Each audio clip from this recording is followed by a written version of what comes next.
Assalamualaikum warahmatullahi wabarakatuh. Di cerita sebelumnya masih menceritakan kisah Haris dan Bos Anas di part kelima. Nah, sahabat Bilang Malam, di video selanjutnya kita lanjutkan cerita Haris dan Bos Anas di part ke-6. Tak usah nunggu lama lagi, ceritanya dimulai dari sini. Rian mendekati Tono. Ia menariknya berdiri, tapi ia sama sekali tidak bisa bangkit. Mungkin kram itu, ucapku. Sakit banget, Riz. Ucapnya merintih. Perhatikan kakinya sedikit bengkok, betisnya tidak rata lagi. Ternyata terlihat ada tulang yang menonjol nampak kelihatan. Astagfirullah, tulangnya kegeser. Ucap Udin saat melihat kaki Tono. Aku pun mendekati Tono yang meringis kesakitan.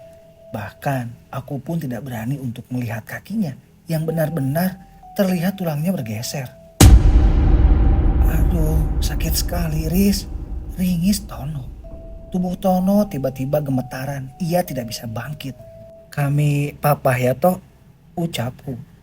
Dua orang temanku memapa Tono untuk secepatnya sampai bawah dan langsung mencari tukang urut yang bisa memperbaiki kaki Tono. Kami berjalan sangat pelan. Sesekali bergantian untuk memapah Tono. Wajahnya terlihat pucat. Kelihatan ia sedang menahan sakit. Keringat dingin bercucuran di pelipis Tono. Matanya sayup, mungkin akibat menahan rasa sakit. Tok, tahan sedikit lagi sampai, ucapku menguatkannya. Sesekali kami berhenti berjalan dan bergantian. Tiba di kebun sebelumnya, menyeberangi jembatan gantung, kami semua istirahat. Kepalaku juga semakin pening. Penglihatanku juga rasanya berkunang-kunang. Sebisa mungkin aku menahan jangan sampai pingsan. Aku harus kuat. Ada Tono yang tidak bisa apa-apa lagi. Kami melanjutkan perjalanan. Melewati jembatan gantung yang sangat susah dilewati untuk 3 orang yang bergandengan. Salah satu temanku Yoyo menawarkan diri untuk menggendong Tono. Kebetulan badan Yoyo sangat besar dan kekar. Kebiasaannya memang khusus tukang angkut kayu. Syukurnya badan Tono sangatlah kurus.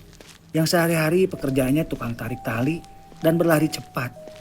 Yoyo yang tinggi besar itu meminta Tono agar bersedia naik ke punggungnya. Setelah menyeberangi jembatan, Tono kembali diturunkan dan dipapa sampai rumah Pak Ruslan. Dari jauh Pak Ruslan langsung berlari mendekati kami, menanyakan apa yang terjadi. Salah satu temanku pun menjelaskan kalau Tono hanya terjatuh biasa saja. Pak, di mana ada tukang urut di sini? Tanya Rian. Ada. Ayo ikut saya. Saya tunjukkan. Tawar Pak Ruslan. Sesampainya di rumah Pak Ruslan, Tono langsung dibaringkan di ruangan tamu. Aku tidak tahu apa-apa lagi. Badanku juga ikut-ikutan lemas sehabis melihat kaki Tono yang beneran bengkok. Aku merebahkan tubuhku di kamar. Kutinggalkan teman-temanku yang sedang menjaga Tono.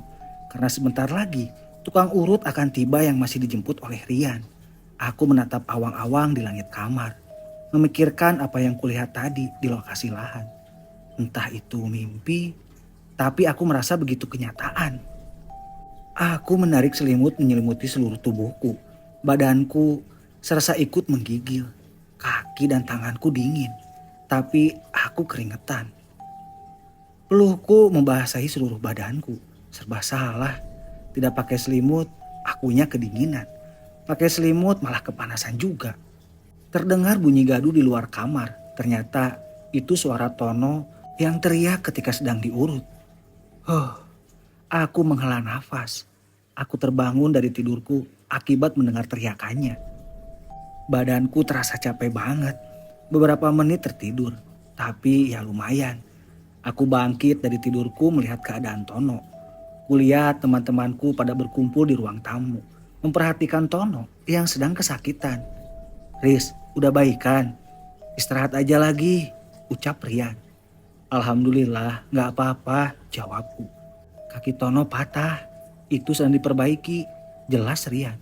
Patah, padahal hanya terjerembab biasa. Hanya nginjek akar, tapi segitunya sampai patah. Terlihat Tono meringis, menahan sakit diurut oleh Pak Haji. Setelah selesai diurut, Tono langsung tertidur pulas akibat kelelahan. Biarkan saja ia tidur, kakinya masih sakit. Mungkin tidak bisa berjalan untuk sementara, ucap Pak Haji. Oh iya Pak, terima kasih banyak. Jawabku sambil bersalaman dengan Pak Haji sembari mengasihkan amplop. Kakinya terjatuh ke lubang ya saat di hutan tadi? Tanya Pak Haji. Tidak Pak, ia tadi jatuh tidak sengaja keinjak akar pohon. Sebenarnya akarnya kecil saja. Tapi entah kenapa sampai sebegitunya parah, jelasku. Terlihat Pak Haji mengerjitkan dahinya. Pak Ruslan juga ikut mendengarkan. Kami hanya mengobrol bertiga, sedangkan teman-temanku sedang makan siang bersama. Kalau jatuh terjerembab saja, ya sakit itu hanya lutut. Tapi ini betisnya, bahkan tulangnya kegeser. Sergah Pak Haji. Tidak tahu juga Pak, karena ia berjalan di paling belakang saat pulang tadi, jawabku. Ya sudah, saya pamit pulang dulu, besok saya kesini lagi, ucap Pak Haji pamitan. Mari makan bersama dulu Ji, ucap Pak Ruslan.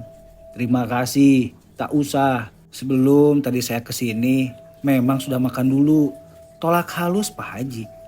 Aku memanggil Rian untuk mengantarkan Pak Haji kembali. Tapi Pak Haji menolaknya karena rumah beliau dekat saja, tepatnya di belakang masjid. Aku dan Pak Ruslan mengantarkan Pak Haji ke pekarangan rumah. Setelah kami berdua masuk dan ikut makan di dapur, perutku sejak tadi sangat lapar, tapi tak enak meninggalkan Pak Haji. Aku mengambil beberapa lauk dan oseng. Saat aku makan, perutku tidak menerima, baru satu suapan. Tiba-tiba aku memuntahkannya lagi. Kenapa Riz? Tanya Eki. Gak tahu nih, aku memang gak enak badan, jawabku.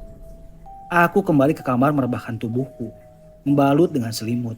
Badanku dingin, tapi berkeringat. Rian berinisiatif untuk membelikan jeruk agar mulutku tidak pahit lagi. Di sini memang ada kebun jeruk juga, tidak terlalu jauh dari sini. Mungkin kau mah Riz, makanya mau juga, ucap Rian. Iya, sepertinya, jawabku. Aku kembali tidur dan saat Rian datang aku terbangun lagi. Rian membawakan aku obat mah untuk segera ku minum. Tidak lama Pak Bari bersama Wahyu datang untuk menjenguk aku dan Tono yang sedang terbaring. Rian menceritakan keadaan kami berdua kepada Pak Bari saat pergi ke warung untuk mencari obat. Kini Tono sudah bangun. Ia langsung makan dengan lahap, tapi kakinya membengkak dan terlihat besar sebelah. Aku menelan ludah saat melihat Tono makan dengan lahap, tapi saat ini perutku belum mampu mengisi makan. Kau kenapa juga Riz? Tanya Wahyu. Cuman gak enak badan, mungkin gara-gara mah, jawabku.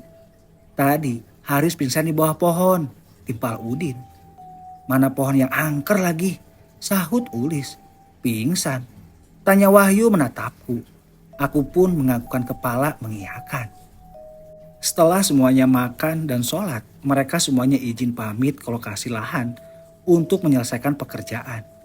Ada pohon kelapa yang belum dipotong dan dirapikan. Buah kelapanya pun juga belum diangkut.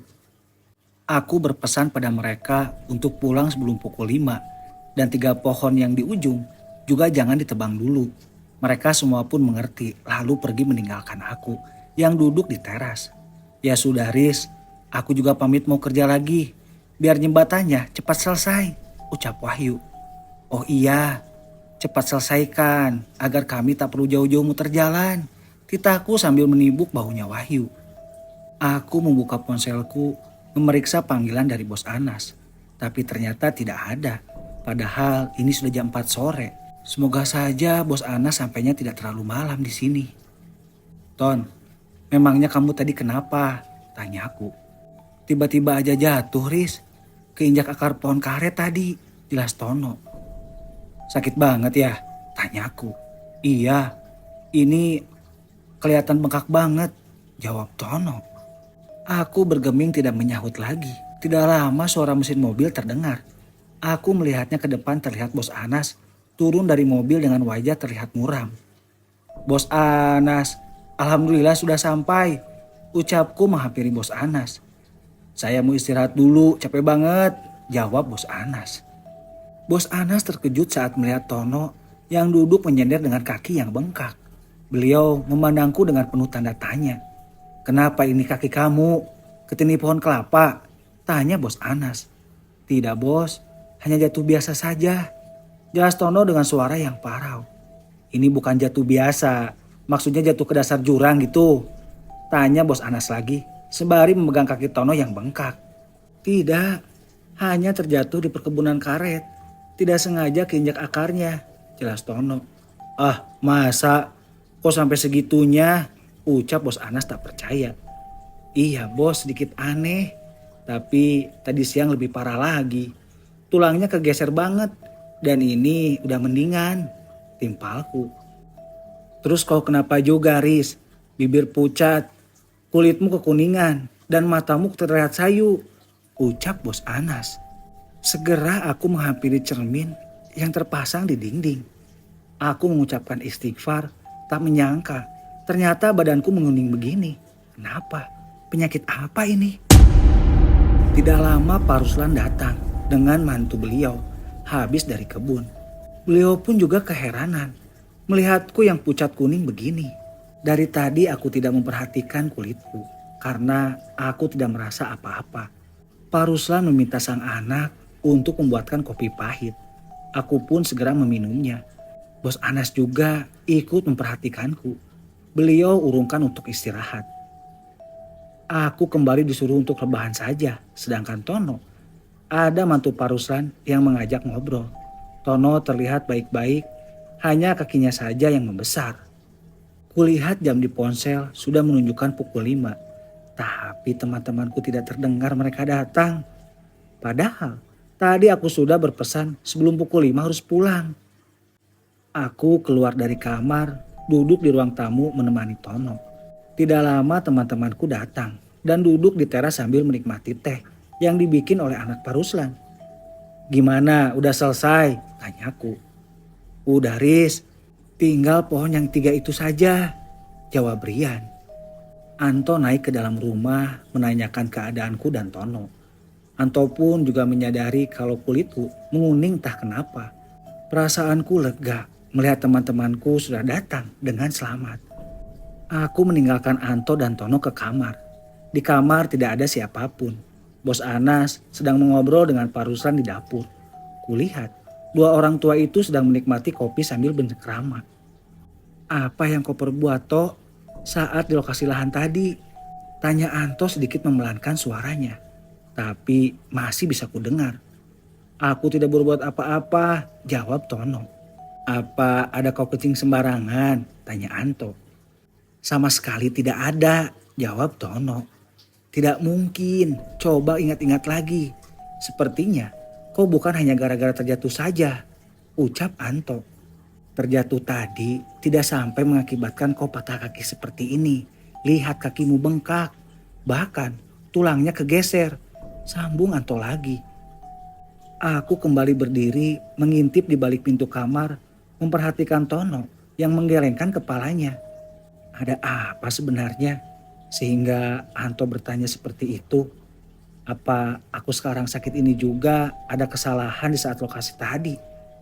Aku memperhatikan kulitku yang kuning ini. Mungkin Anto juga akan menanyakanku tentang hal ini nanti.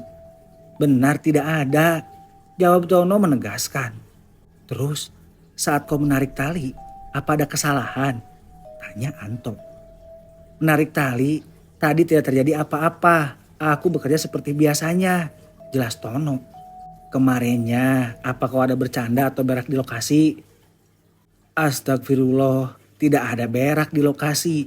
Aku hanya menebas semak-semak, menarik tali lalu berlari, dan membersihkan pohon yang rantingnya menghalangi posisi berlari saat nantinya menebang pohon kelapa, jelas Tono.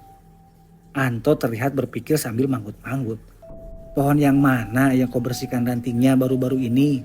Sedangkan pohon-pohon kecil sudah ditebangi terlebih dahulu sebelum penebangan kelapa. Tanya Anto serius menatap ke Tono.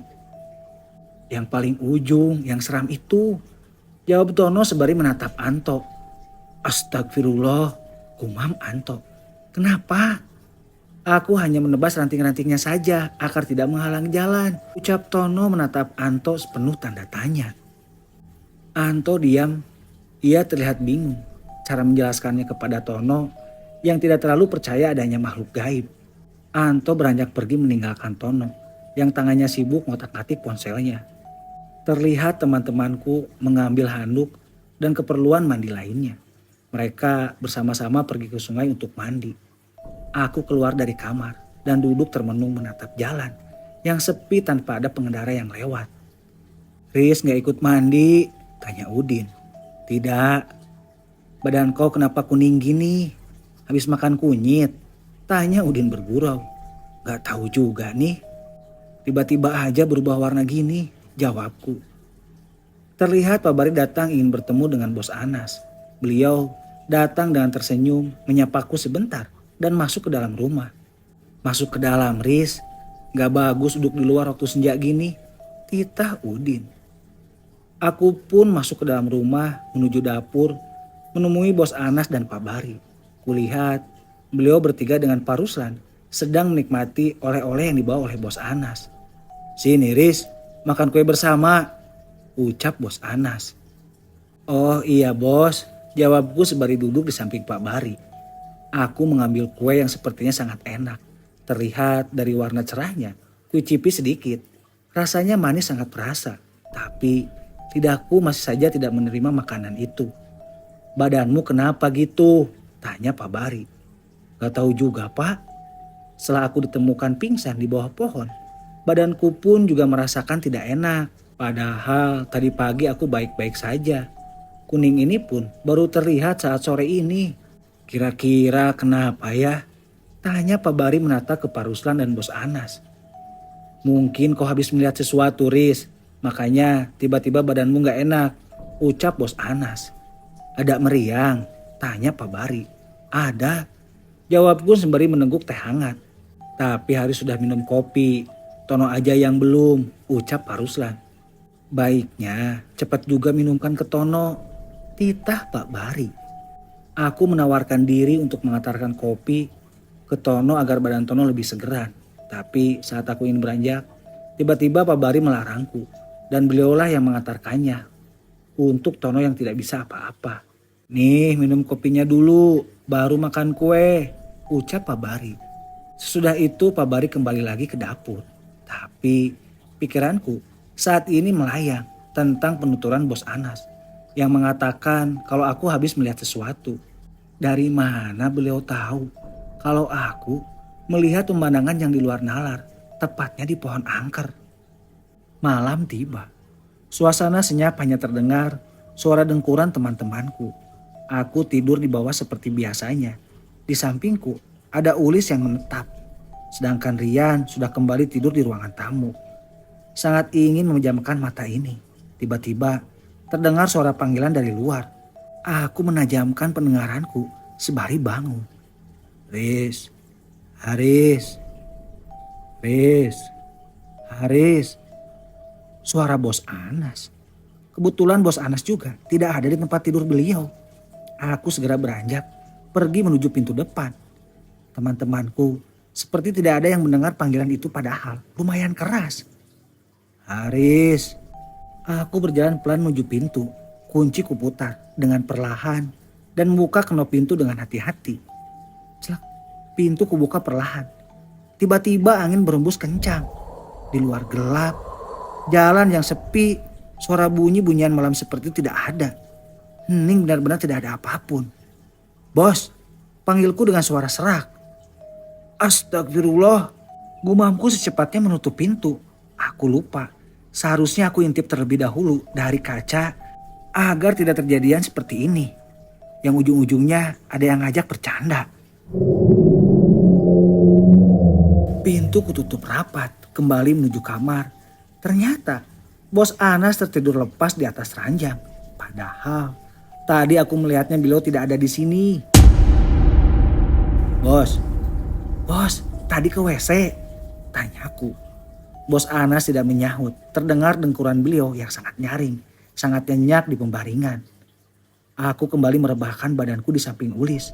Jam sudah menunjukkan pukul 1 malam.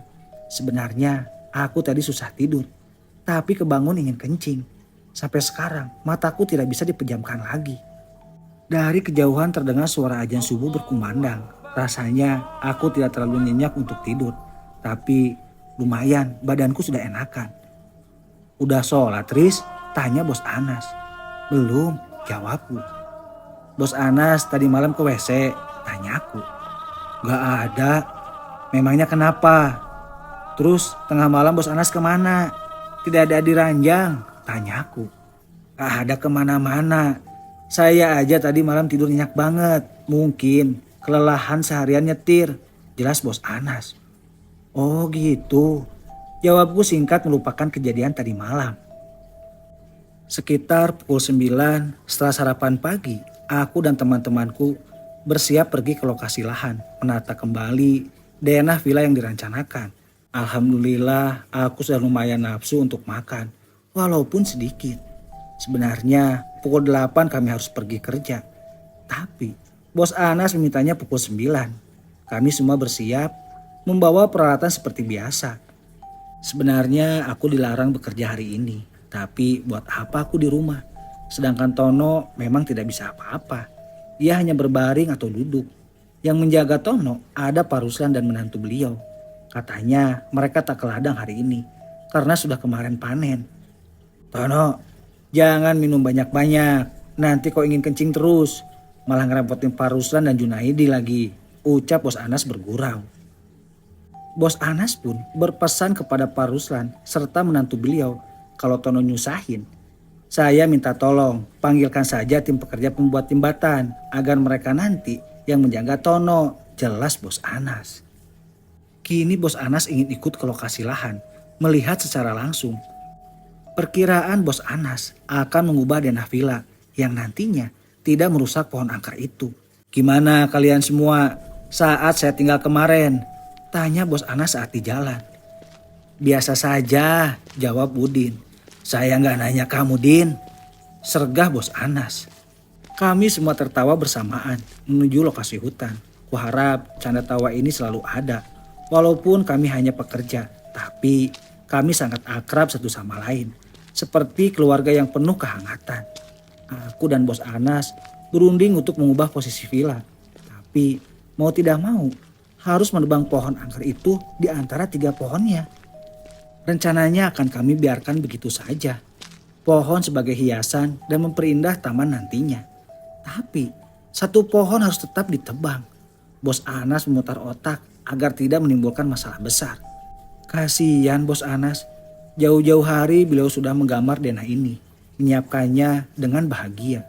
Karena beliau sudah lama merancang pembangunan dan membentuk villanya nanti. Teman-temanku yang lain juga ikut memperhatikan dan mengarahkan pendapat mereka. Digeser ke kanan aja lagi bos pembangunannya agar tidak merobohkan 3 pohon di ujung itu. Usul Rian. Kalau digeser ke kanan gak bisa karena tanah orang. Jawab bos Anas terkekeh. Oh, kirain masih tanah bos Anas, sahut yang lainnya. Suatu hari pasti akan milik saya, ucap bos Anas yakin. Terus gimana dong bos? Masa kita jongkok-jongkok aja di sini? Ucap Ulis. Sabar, saya juga mikir. Karena ini di luar kendali saya. Jawab bos Anas. Angin berhembus kencang, membawa bau bangkai. Teman-temanku menutup mulut dan berlarian menghindari bau itu. Bau apaan? Bau banget. Masing-masing mereka bergurau saling menuduh kalau itu adalah bau kentut. Tapi di antara kami tidak ada yang mengaku. Kami kembali fokus merancang villa.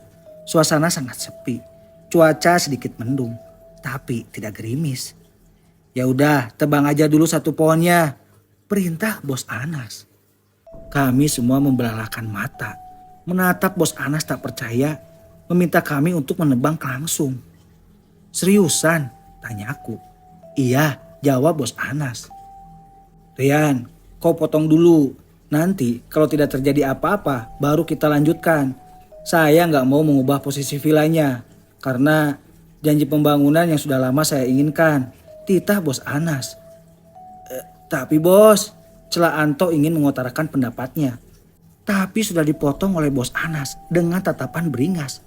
Kami tidak bisa apa-apa lagi. Kami hanya bawahan yang bisa menurut begitu saja. Di antara teman-temanku memang tidak setuju. Karena Mereka sangat mempercayai ada kehidupan lain di pohon itu. Kebetulan mereka juga mendengar saat aku berbicara dengan Bos Anas kalau pohon itu ada penunggunya. Lebih tepatnya adalah sebuah perkampungan.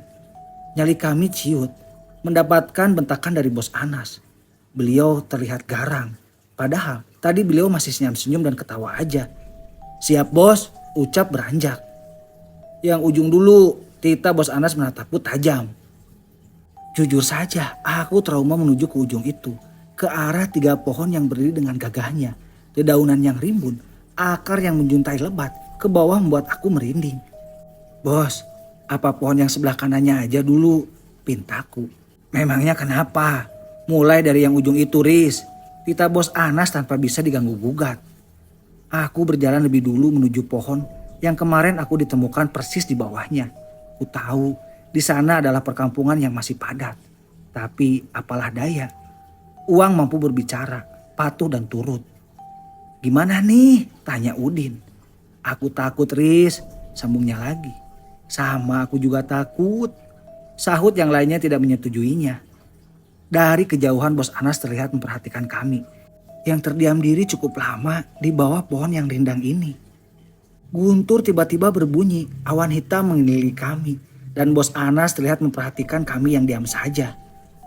"Rian, sini kasih ke saya," ucap Bos Anas merebut mesin cinsau dan beliau sendiri yang menebangnya secara beringas. Suara mesin cinsau yang digunakan oleh Bos Anas sangat nyaring memenuhi sudut hutan. "Minggir kalian," ucap Bos Anas terlihat sangat marah. Bos Anas menebang pohon itu dengan seringainya yang menakutkan. Aku dia mematung tak dapat menahan ambisi beliau yang memikirkan tentang uang adalah segalanya. Tanpa aba-aba, tanpa tali, tanpa permisi, tanpa bismillah, dan pohon besar itu tumbang di tangan Bos Anas. Lalu Bos Anas memerintahkan kami selanjutnya untuk melanjutkan pemotongan untuk dijadikan papan. "Daunnya cepat bakar," perintah beliau. Rinai hujan menemani kami saat bekerja. Bos Anas duduk tak jauh di belakang kami. Tidak mau tahu langit sedang gerimis, nyala api harus tetap dinyalakan untuk membakar daun-daunnya. "Lanjutkan potong yang 2 pohon itu. Saya mau pulang," ucap Bos Anas beranjak meninggalkan kami.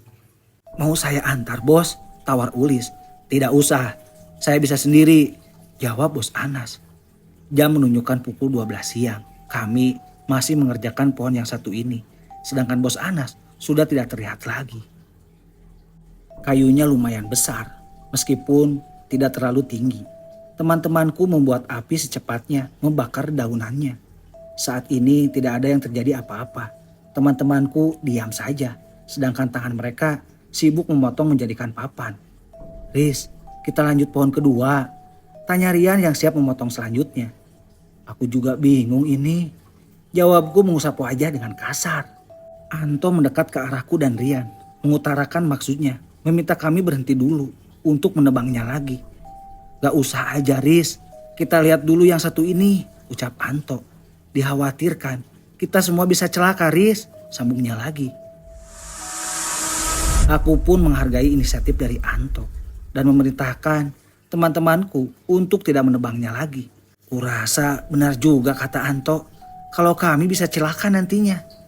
"Terus gimana kita, Riz? Apa habis ini pulang?" tanya Udin. Aku menatap Anto meminta jawaban darinya. Rasanya kami tak akan pulang langsung karena bisa dimarahi Bos Anas. Sedangkan Bos Anas sebelumnya meminta kami untuk menebang semuanya. Gimana kita menetap di sini saja dulu sampai sore?" usulku. "Aduh bosan, Riz, lama banget," jawab yang lain. "Ya mau gimana lagi, kalau pulang sekarang pasti Bos Anas meminta kita lagi ke sini untuk menyelesaikan pekerjaan," tuturku. Semua teman-temanku diam dan melanjutkan pekerjaan yang sisa sedikit lagi. Kulihat persediaan minum dan makanan banyak yang dibawa tadi pagi. "Gimana nanti sore kita baru pulang?" ucapku lagi. Teman-temanku pun menyetujuinya. Jam menunjukkan pukul 1 siang. Kami duduk-duduk santai menikmati cemilan yang dibawa. Sebagian mereka minum kelapa muda yang masih ada. Kami banyak mengobrol, membicarakan masalah ini. Sesekali bergurau, menghilangkan kebosanan. Aku dan Rian terus berdiskusi. menyiapkan pertanyaan dari Bos Anas. Semoga saja Bos Anas jangan datang ke sini, ucap salah satu temanku. Betul, bisa marah-marah beliau. Kita tidak mengerjakan perintah beliau, sahut Ulis. Gimana kalau kita pindah tempat saja, usul Anto. Kemana Tok? Tanya aku. Kita balik aja, tapi kita senantinya di kebun orang. Sebelum memasuki jembatan gantung, usul Anto. Waduh jangan, nanti dikira orang kita ngapain duduk-duduk di sana, tolakku. Ya nggak bagus kita nunggu waktu di ladang orang, nanti bisa membuat masalah, timpal Rian. Kita menetap di sini aja Tok, sampai sore, sabar aja, ucapku menepuk pundak Anto yang kekar. Sesekali teman-temanku berjalan, melihat-lihat lokasi lahan ini. Mereka berjalan-jalan memperhatikan sekitar. Cuaca sudah tidak hujan lagi, tapi awan hitam terus menggumpal persis di atas lokasi ini. Sesekali Rian kembali bercerita tentang perempuan misterius itu. Dari cerita yang kudengar, ia kembali bertemu saat mandi di sungai kemarin sore. Betapa senang hatinya Rian saat mereka saling tatap. Perempuan itu melemparkan senyum yang manis. Kata Rian begitu. Sebelumnya aku memang belum pernah sama sekali melihatnya. Aku pun sangat penasaran dengan perempuan yang dimaksud Rian itu. Kalau kau melihatnya lagi, beritahu ya Yan. Aku ingin menilai kecocokan kalian, ucapku bergurau. Iya nanti, susah banget ingin ketemu dengan perempuan itu. Padahal sepertinya rumahnya dekat saja dengan rumah Pak Ruslan, jawab Rian. Terus, kenapa kau tidak cari tahu? Tanyaku. Susah Riz, mulai ingin mengikutinya pulang kemana. Nanti ntar disangka mau macam-macam, jawab Rian terkekeh. Hahaha, sabar aja, jawabku sambil menepuk-nepuk Rian seorang pemuda yang sedang jatuh cinta ini. Tapi sayang, ia sama sekali tidak mengetahui namanya dan rumahnya. Rian hanya beberapa kali melihat, itu pun hanya mandi di sungai. Pikiran tempat tinggal perempuan itu masih sekitar desa ini. Jujur saja, aku tak enak ketika Rian membicarakan perempuan yang ia suka itu. Entahlah, mungkin aku trauma dengan perempuan yang begitu cantiknya saat mandi di sungai di waktu maghrib kemarin. Hatiku malah berprasangka buruk terhadap perempuan itu. Kalau yang disuka Rian itu adalah orang yang kulihat waktu maghrib lalu, yang mengingatkan begitu seramnya perempuan itu. Menurutmu seberapa cantik perempuan itu? Tanyaku mengungkit. Cantik ayu, sangat khas wanita desa tanpa polesan make up, jawab Rian dengan mata yang berbinar.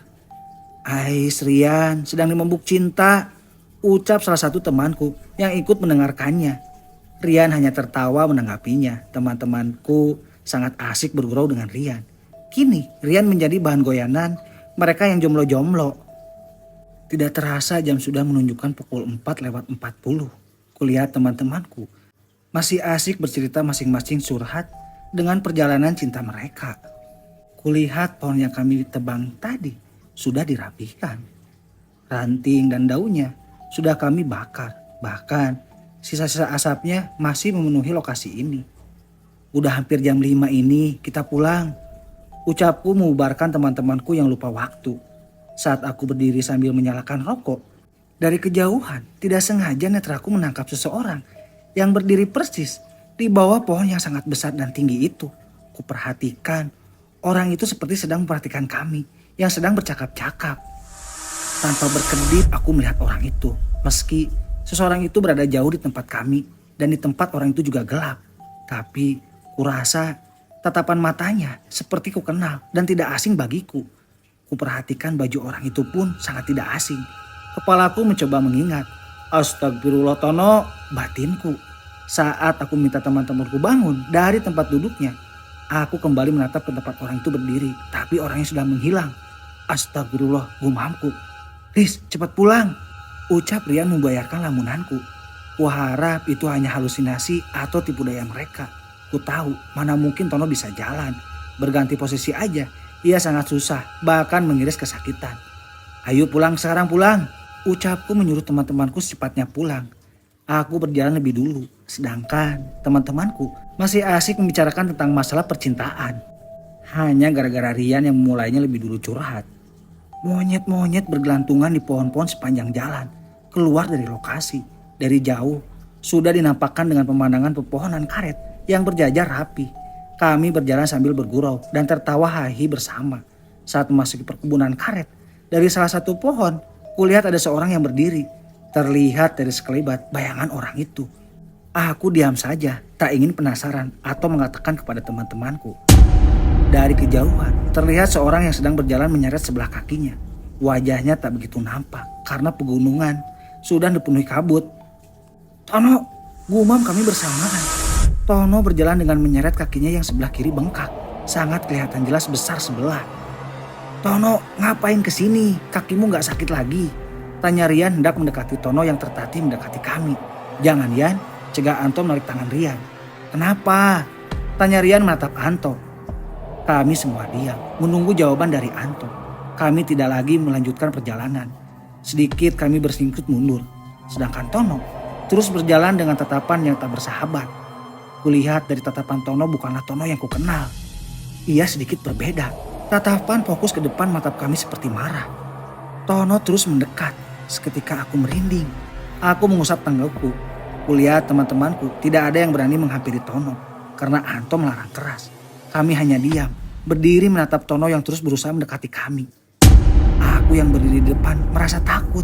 Dan lagi-lagi aku mundur. Terlihat wajah Tono sangat pucat. Ia masih memakai baju yang ia kenakan seperti pagi tadi.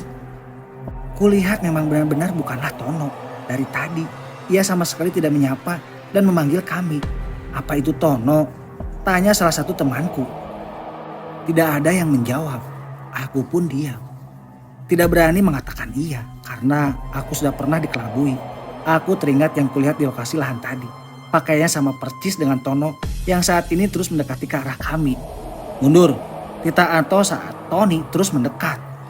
"Apa kita lari saja?" tanya aku. Aku menawarkan untuk berlari karena kakiku sudah bisa dibawa lari. "Jangan," jawab Anto yang fokus menatap ke depan. Kurang lebih 2 meter Tono berhadapan denganku. Matanya memerah seperti berembun. Terlihat matanya sembab. "Tono," ucapku terbata. Terlihat ia sesenggukan. Air matanya menetes. Suaranya berat ke suara laki-laki tua.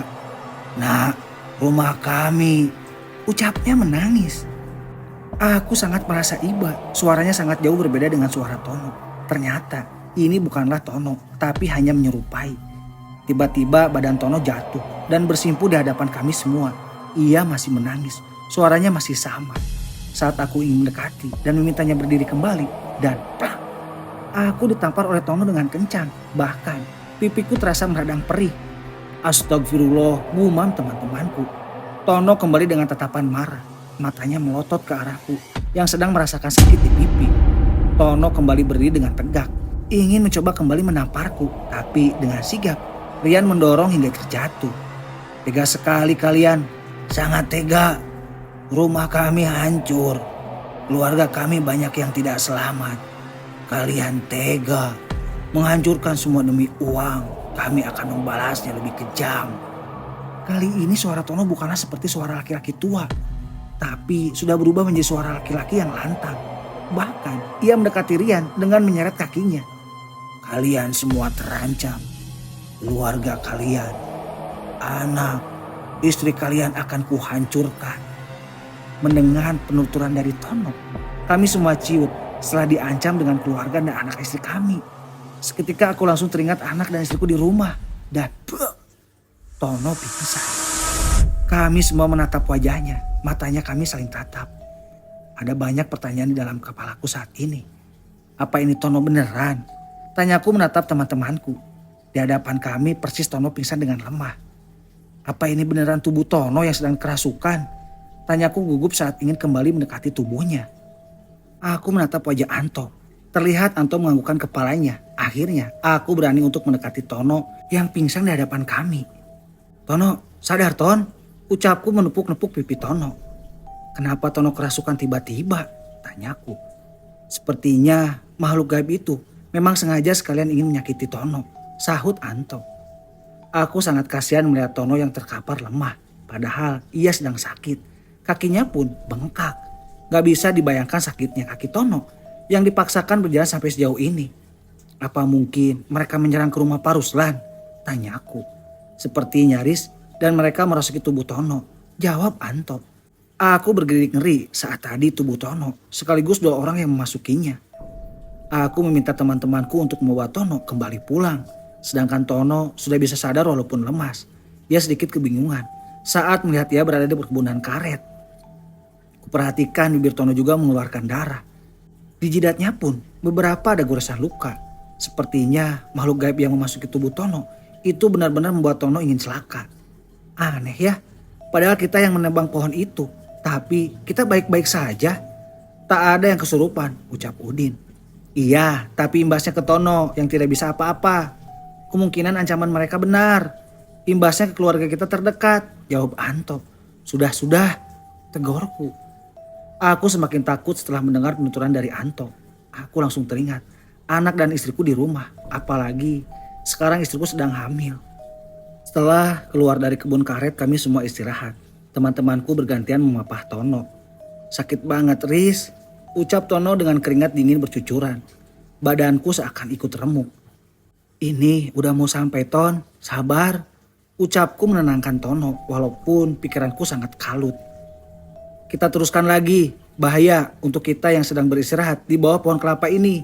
Apalagi sedang berangin begini, ucapku bangkit dari tempat duduk. Saat ingin meninggalkan tempat ini, tiba-tiba Ulis terlihat linglung. Ia bahkan ngomong sendirian, selonjoran di bawah pohon pisang. Lis, cepetan, ini udah mau masuk maghrib, ucapku. Salah satu temanku ingin menarik tangan Ulis, tapi Ulis malah menepisnya dengan kasar. Aku yang melihatnya tiba-tiba takut. Bahkan saat Rian ingin mendekati Ulis terlihat marah kepada Rian. Hai, sadar Lis, ucap Rian membacakan sholawat sambil meniupnya ke wajah Ulis. Halah, munafik. Kalian jolim terhadap kami. Berapa besar bos kalian membayar kalian? Kami semua diam. Ini bukan Ulis. Suaranya begitu tersolot emosi. Ia bahkan berteriak di hadapan Rian. Tiba-tiba Ulis berlari masuk ke dalam perkebunan karet. Mau tak mau teman-temanku juga ikut berlari mengejar Ulis yang berlari cepat. Dari kejauhan Ulis terjun ke jurang. Kami semua berteriak histeris melihat kejadian itu. Persis di hadapan kami. Suasana senja kini semakin mencekam. Rian yang ikut berlari mengejar Ulis tidak sempat menggapai tangan Ulis yang terjatuh. Dari atas kami melihat tubuh Ulis tergeletak di bawah pepohonan karet yang terhalang semak-semak belukar. Saat kami ingin mencoba turun ke bawah menolong Ulis, dari balik pohon karet yang lumayan besar terlihat ada sekelebat bayangan yang berlari kencang. Aku yang menugaskan kepada Yoyo dan Udin untuk mengantar Tono pulang lebih dulu karena tubuh Tono sangatlah prihatin. Ada beberapa bekas luka yang berdarah. Dikhawatirkan darah yang menetes akan menimbulkan bau wangi bagi makhluk yang menyukainya. Oke Riz, kami pulang mengantar Tono dulu, ucap Yoyo. Iya, sekalian minta bantuan kepada tim lain juga, pintaku. Aku dan Rian serta 2 temanku yang lain ikut turun ke bawah menolong Ulis. Kami turun perlahan agar tidak mengakibatkan kecelakaan selanjutnya. Untungnya aku dan 3 orang temanku membawa HP dan kami memakai senter HP sebagai penerangan kami. Teman-temanku di atas memperhatikan kami yang sudah di bawah. Kuharap Ulis hanya pingsan saja karena jurangnya tidak tinggi dan dia di bawah pun untungnya tidak ada bebatuan. Yang ada hanya berupa semak belukar dan pepohonan karet. Teman-temanku yang di atas terlihat gusar melihat kami yang perlahan turun. Sekali teman-temanku berteriak menanyakan bagaimana keadaan di bawah. Kini kami sudah melihat keadaan Ulis. Alhamdulillah, Ulis hanya pingsan. Walaupun ada terluka di bagian lengan dan dahi, mungkin hanya sedikit benturan. Goresan luka pun sepertinya hanya terjatuh menimpa semak-semak yang tajam. Gimana keadaan Ulis? Tanya temanku di atas. Baik, hanya pingsan, jawabku teriak. Aku dan Rian segera membangunkan Ulis. Kutepuk-tepuk pipinya agar sadar. Lis, bangun Lis, ucapku sambil menyenter ke wajah Ulis. Suasana hening saat di bawah sini. Langit hampir sempurna gelap. Binatang malam sudah berbunyi. Saat aku memperhatikan wajah Ulis, tiba-tiba ia membuka matanya sambil melotot ke arahku. Dan aku tak bisa apa-apa. Tangan Ulis yang besar mencekek leherku. Sebisa mungkin aku dan teman-temanku menolong. Dan Rian menghantamkan kayu ke punggung Ulis dan dia kembali terkapar pingsan. Tubuh Rian juga ikut gemetar setelah memukulkan kayu itu. Sedangkan aku terus memegangi leherku. Tersengal-sengal aku bernapas, hampir saja aku mati. Dari atas terdengar suara riuh. Terlihat teman-teman dari tim lain sudah datang bersama dengan Yoyo. 3 orang itu ikut turun ke bawah. Aku dan Rian tidak bisa apa-apa lagi. Perlahan Ulis digotong memakai terpal. Perlahan menaikkan Ulis lagi ke atas. Sesaat sudah sampai di atas, aku duduk sembari diberi minum. Kembali melanjutkan perjalanan pulang. Kulihat bos Ana sama sekali tidak ikut menjemput kami. Minimal beliau harus ada. Sesampainya di rumah Pak Ruslan, Tono dan Ulis dibaringkan berdampingan. Kaki Tono yang membengkak terlihat membiru akibat dibawa berjalan cukup jauh. Sudah sadar Ton? Tanyaku menatap Tono. Capek banget Riz, kaki nyut-nyutan. Ucap Tono menahan sakit. Sesaat sampai di rumah Pak Ruslan, kulihat bos Anas tidak ada di sini. Kemana beliau? Aku mencari ke dalam kamar juga tidak ada. Aku mencari ke mobilnya juga tidak ditemukan. Saat aku ingin pergi mandi ke sungai bersama teman-temanku, terlihat bos Anas dari kejauhan sedang berjalan sambil merokok. Terlihat wajah beliau seperti bahagia saja. Apa beliau tidak mengetahui tentang masalah saat ini? Datang dari mana bos maghrib-maghrib begini? Tanyaku menyapa bos Anas. Itu habis nongkrong di warung kopi. Oh ya, gimana udah selesai kan ditebang semua? Tanya bos Anas menatapku serius. Belum, lirihku pelan. Kenapa belum? Terus kalian semua ngapain aja di lokasi? Tanya bos Anas menatapku nyalang. Nanti saja saya jelaskan, saya mau mandi dulu. Ucapku sambil berlalu di hadapan bos Anas yang masih berdiri. Aku mandi bersamaan di sungai. Rian sangat merasa bersalah kala ia memukul kayu di punggung Ulis dengan kerasnya. Ia tahu itu bukan Ulis. Tapi saat Ulis sadar, kasihan Ulis menanggung sakitnya. Sudahlah Yan, kan refleks menyelamatkan Haris. Apalagi cekaraman tangannya sangat kencang. Ucap temanku menenangkan Rian. Iya, kalau kau tidak begitu, bisa-bisa aku mati karena tercekik, ucapku. Akhirnya Rian bisa tersenyum lagi. Kami bergegas naik ke atas, karena sebentar lagi waktu maghrib akan habis. Kami langsung disuguhkan makanan malam. Tono dan Ulis sudah sadar, bahkan mereka sudah makan. Pertanyaan bos Anas tentang penebangan selalu dilontarkan oleh beliau. Tapi di antara kami tidak ada yang menjawab. Bos Anas terlihat sangat kesal. Jawab, bentak bos Anas. Sabar Nas, mereka masih trauma. Tanyanya nanti saja, biarkan mereka makan dulu. Ucap Pak Bari menegur bos Anas. Tapi Bar, ucap bos Anas.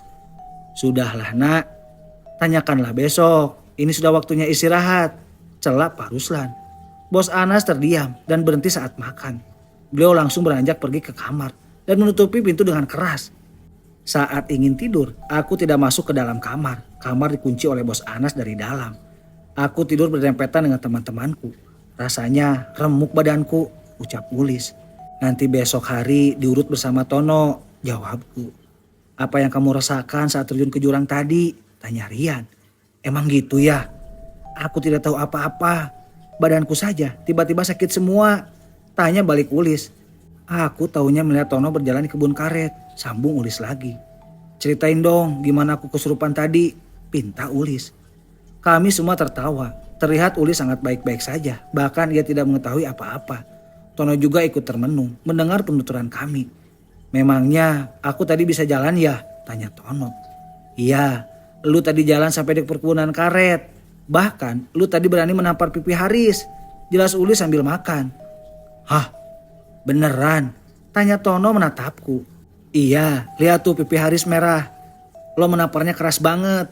Jelas Ulis begitu antusias menceritakan kepada Tono. Beneran Riz? Tanya Tono. Dan lagi-lagi hanya Ulis yang menjawab. Lo ngapain juga tadi Lis? Berani mencekik leher Haris hampir mati. Ucap salah satu temanku yang membantu turun ke bawah tadi. Gak ada, jawab Ulis. Halah, jujur aja. Apa mungkin lo ada dendam pribadi? Tanya temanku bergurau. Lihat tuh leher Haris merah akibat lu mencekeknya. Ucap temanku menunjuk ke leherku yang merah. Astagfirullah, Ulis tega banget. Lebih parah daripada aku menampar Haris. Ucap Tono juga ikut menyudutkan Ulis. Ya ampun Riz, maaf gak tahu. Itu bukan aku Riz, jelas Ulis. Iya gak apa-apa. Alhamdulillah aku masih hidup, ucapku terkekeh. Ulis, kau tahu gak siapa yang menyebabkan punggungmu memar kemerahan itu? Siapa? Tanya Ulis. Itu pelakunya Rian saat kau mencekek Haris. tapi kami kewalahan menghadapimu. Hingga Rian memukulkan kayu ke punggungmu, jelas temanku sambil tertawa. Wah, Rian ternyata sakit banget loh Yan, ucap Ulis kembali menyudutkan Rian. Ya elah gua lagi, ucap Rian menarik selimutnya. Malam ini kami semua tertawa bersama. Entahlah, besok atau lusa kami akan begini terus atau tidak. Wah, tolong, terdengar suara teriakan Bos Anas dari WC. Entahlah apa yang terjadi, tapi membuat kami semua terkejut dan panik. Beliau keluar dari kamar mandi tanpa memakai celana atau celana dalamnya sekalipun. Hanya memakai piyama yang masih melekat di bagian atas beliau. Dan Bos Anas ambruk di hadapan kami semua. Kami semua beristighfar bersama saat melihat keadaan Bos Anas yang memprihatinkan. Alat kelamin beliau hilang. Kami mengangkat Bos Anas ke kamar. Aku pun memakaikan sarung kepada Bos Anas. Aku bergidik ngeri melihatnya. Tiba-tiba saja Bos Anas berteriak sambil memperlihatkannya yang sudah tidak ada lagi. Rata. Beberapa temanku tidak sanggup untuk melihatnya. Ini benar-benar mengerikan, hilang secara misterius. Satu rumah parusan geger dengan Bos Anas pingsan tanpa celana. Tidak berselang lama, Pak Bahri datang seorang diri. Aku pun menceritakan kejadian yang menimpa Bos Anas hingga membuat beliau tidak sadarkan diri. Jangan bilang-bilang sama orang ya Pak, pintaku. Ya enggak Riz, jawab Pak Bahri. Kuharap Pak Bahri juga merahasiakannya kepada tim pekerja lain karena ini sangat termasuk aib. Apalagi sampai terdengar oleh warga setempat. Bisa-bisa mereka malah menyumpahi karma yang didapat oleh Bos Anas. Bos, sadar, ucapku kepada Bos Anas. Setengah jam sudah berlalu, Bos Anas belum sadarkan diri juga. Kami dipersilahkan untuk makan pagi terlebih dahulu. Kemungkinan hari ini kami tidak akan bekerja. Bingung juga apa yang akan dikerjakan selanjutnya. Kaki Tono masih belum sembuh, bengkak yang besar hingga membiru. Sedangkan Ulis badannya pegal-pegal akibat kelelahan. Rencananya hari ini aku akan memanggil tukang urut lagi untuk mereka berdua agar secepatnya sembuh dan Tono secepatnya bisa berjalan lagi. Itu kira-kira kenapa ya Pak? Kok bisa hilang? Tanyaku. Tenang saja nak. Mereka hanya ingin membuat pelajaran buat Bos Anas. Jawab Parusan saat makan. Tapi sampai kapan? Kemungkinan Bos Anas gak akan bisa kencing juga. Tanyaku. Saya gak tahu juga. Semoga secepatnya bisa dikembalikan mereka. Pernah juga kejadian sama orang lain dulu. Akhirnya dikembalikan saja. Jelas Parusan yang terlihat santai. Sedangkan Pak Bahri tidak bisa berbicara apa-apa lagi. Beliau membayangkan kalau itu akan terjadi kepada beliau. Biasa sangat menyakitkan sekali. Bahkan malunya sampai ke ubun-ubun. Pak Bahri memiliki istri, sedangkan Bos Anas tidak ada. Mungkin hanya tidak bisa kencing saja. Untung saya bekerja di pembangunan jembatan saja, ucap Pak Bahri. Sama saja, itu pun akan dikaitkan dengan pembangunan villa, jawabku. Jam sudah menunjukkan pukul 9 pagi. Teman-temanku duduk santai di pelataran sambil menikmati cemilan. Saat aku masuk ke dalam kamar, kulihat Bos Anas sudah duduk bersandar di atas ranjang sambil menatap ke bawah bagian yang hilang. Alhamdulillah Bos Anas sudah sadar, ucapku sambil mendekati Bos Anas yang terlihat murung. Bos Anas tenang saja, dari cerita yang saya dengar, nanti juga dikembalikan oleh mereka. Ucapku menenangkan Bos Anas yang sangat shock. Pak Bahri dan Pak Ruslan datang bersamaan ke kamar, menjenguk Bos Anas yang sudah sadar. Mereka juga menguatkan Bos Anas dengan janji manis akan dikembalikan secepatnya. Entah benar atau tidak, kata Parusan nantinya akan dikembalikan. Kalau tidak dikembalikan, benar-benar hampa hidupnya jadinya. Tenang saja Nas, paling ini hanya main-main, ucap Pak Bahri. Jangan menampakkan wajah murungmu itu, nanti orang-orang pada bertanya dengan ingin tahu, ucap Pak Ruslan. Aku, Pak Bahri dan Pak Ruslan meninggalkan Bos Anas untuk istirahat dari soknya beliau. Tidak lama terdengar salam Pak Haji yang datang. Assalamualaikum, ucap Pak Haji sembari bersalaman denganku. Waalaikumsalam Pak, mari masuk, itu sudah ditunggu, jawabku sembari mempersilahkan beliau masuk. Pak, satu lagi, ini teman saya ingin meminta diurut setelah Tono, ucapku. Setelah mengurut Tono, Pak Haji lanjut mengurut Ulis yang badannya sangat remuk itu. Kulihat Ulis juga tidak kalah meringis kesakitan saat diurut. Terjun dari jurang untungnya tidak meninggal. Aku teringat kalau biasa nonton televisi, pastinya dinyatakan meninggal dunia kalau jatuh ke jurang atau biasanya hilang ingatan. Alhamdulillah itu tidak terjadi kepada Ulis. Sehabis jatuh dari jurang, kembali Rian memukulnya dengan kayu yang kurasa itu terbilang besar.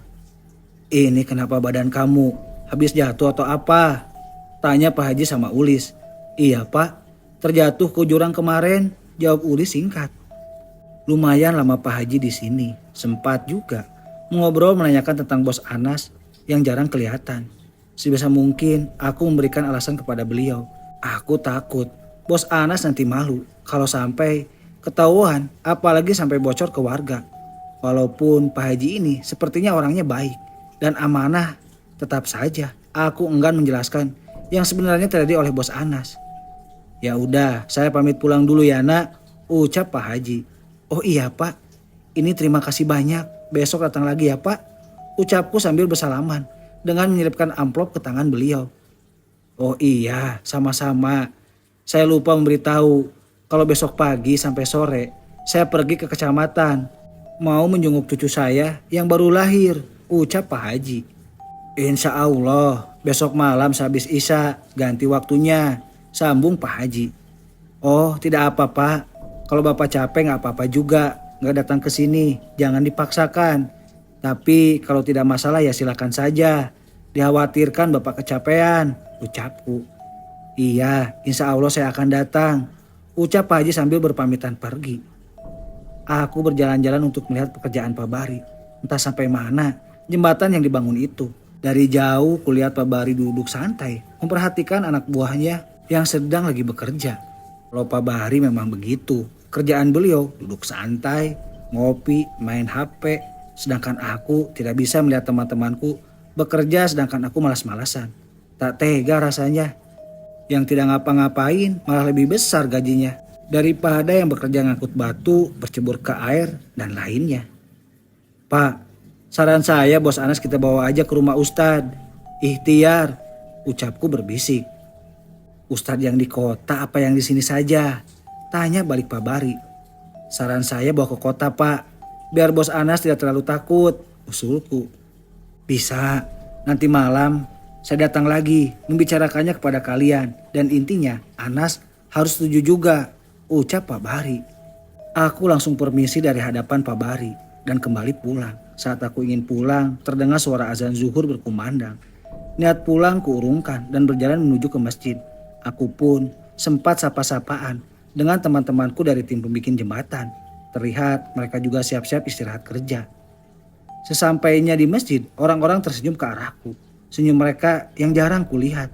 Entahlah, perasaanku menjadi tak enak. Apa maksud tiba-tiba baik, pikirku. Astagfirullah, aneh aku ini, malah berprasangka buruk. Alhamdulillah, ternyata mereka sudah bisa menerima kami. Mungkin teman-temanku sedang menunggu kedatanganku untuk makan siang bersama. "Gimana Lis, sehabis diurut tadi? Enak kan?" tanyaku. "Iya lumayan Riz," jawab Ulis yang ingin menuju ke dapur untuk makan bersama. Sedangkan Tono masih tidak bisa berjalan. Ia apa-apa selalu minta bantuan, mau kencing, mandi dan lainnya. "Bos Anas makan dulu Gih," ucapku sambil minta Bos Anas untuk keluar dari kamar. Karena sejak tadi pagi beliau tidak keluar kamar dan tidak ada makan juga. "Saya tidak lapar," jawab Bos Anas dengan tatapan kosong. "Bos Anas makan dulu, apa saya bawakan ke sini makanannya?" tanyaku. "Tidak usah," jawab Bos Anas. Aku pun keluar dari kamar menuju dapur untuk makan malam bersama. Teman-temanku sudah menunggu aku dan Bos Anas. Tapi Bos Anas sama sekali tidak mau untuk ikut makan bersama. "Gimana Riz?" tanya Rian. Aku menjawab dengan menggelengkan kepala. Saat mau tidur, aku kembali membicarakan dengan Bos Anas, berinisiatif untuk membuat DNA lokasi yang baru. "Bos, gimana besok? Apa kami tetap melanjutkan untuk penebagan selanjutnya?" tanyaku. Bos Anas diam tanpa ada sepatah kata pun yang keluar dari mulut beliau. Terlihat beliau begitu sedih dan terpuruk. Alat yang paling penting hilang dengan cara mustahil. Sungguh tidak bisa dibayangkan. Malam ini aku tidur satu kamar dengan Bos Anas, sedangkan Ulis tidur di luar bersama yang lain. Kini Rian juga ikut tidur di sampingku. Sesekali kami berdua menghibur Bos Anas, menenangkan beliau. Tenang ya bos, semoga besok pagi sudah dikembalikan. Sebaiknya bos Anas tidur saja, ucap Rian. Saat aku mau sholat subuh, kulihat bos Anas terduduk diam sambil meratapi nasib beliau. Sepertinya alat kelamin beliau masih belum kembali. Kasihan bos Anas. Kalaupun hari ini beliau kembali memerintahkan kami untuk secepatnya ditebangi lagi pohon itu, mungkin kami akan menolaknya. Melihat risiko di depan mata semacam bos Anas ini. Riz, apa kita bekerja hari ini? Tanya Udin. Sepertinya tidak, mau ngapain juga kita? Jawabku.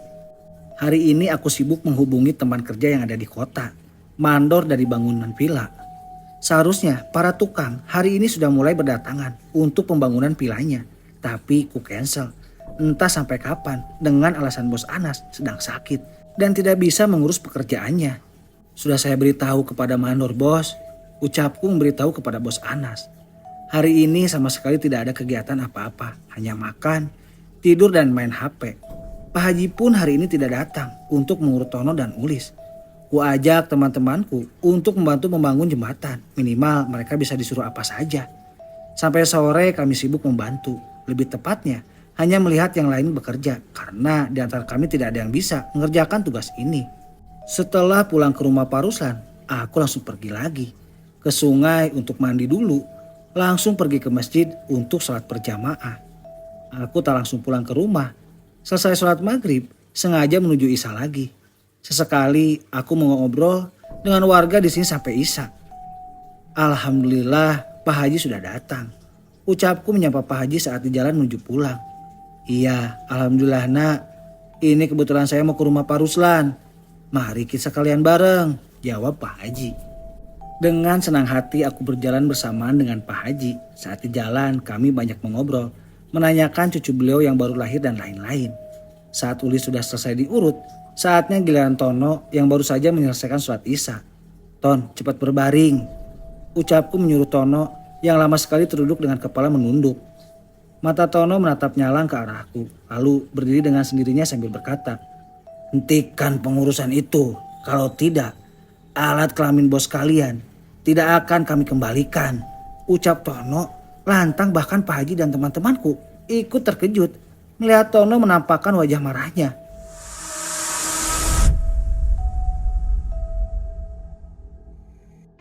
Alhamdulillah, sekian dulu cerita kisah Haris dan bos Anas ya di part ke-6. Buat sahabat Jelang Malam, tidak lupa saya juga mengingatkan ya, bagi teman-teman yang belum subscribe, segera di-subscribe.